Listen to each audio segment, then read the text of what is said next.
English? Thank you po. Dito ikaw, bebe, oh. Dito ka, dito. Ayan, sige, diyan ka na. Galing yan. Thank you ka na. Salamat. Ini, miss you. Nagpapasalamat po ako. Bilis, pasalamat ka. Uy! No. Salamat po.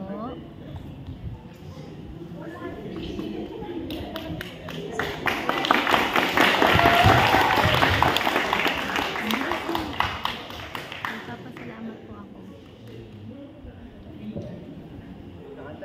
Overwhelmed ka, Ate Marcy.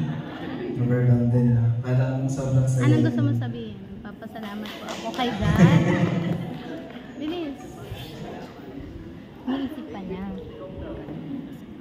Oh, okay na. Dadali, naisip mo na. Okay na. TikTok mo na lang. TikTok.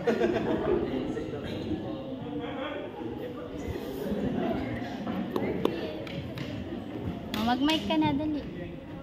Thank you po. Thank you po. Thank you po. Salamat po. Anong gusto mong pagpapasalamat? Ano naman? Alright, syempre sasamahan ni Mami para ano po, si Ma'am Ara Santiago. Kaya kanina po hindi nanggang ang address mo, so closing tayo Mama.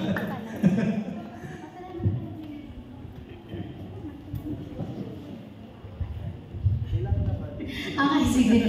Para po sa ano ko na maraming pong salamat. Una sa lahat sa Panginoon, sa sa provision, sa guidance niya po sa amin, and then sa patuloy na blessings. And I thank God also sa buhay po ninyong lahat na mga narito. Talaga pong napakasarap sa puso na maraming pong nagmamahal po sa aming family. Hindi man tayo ganon magkakakilala talaga ng lubusan, pero salamat po talaga ng marami dahil pinaunlakan niyo po yung aming pong invitation, lalo na po yung sa mga malalayang lugar na nagbiyahe pa para nang dayuhin kami dito. Kaya maraming pong salamat sa inyo pong tulong, lalo na sa member ng CEFF na talagang napaka-supportive, and then sa GLMCC family. Yan, sa mga mahal namin sa buhay, sa aking pong kapatid, yan, full support din sila sa amin. And then, kina Pastor, thank you po sa prayer po ninyo, sa inyo pong lahat. Maraming salamat po. Yan. Pagpalain po tayo nawa na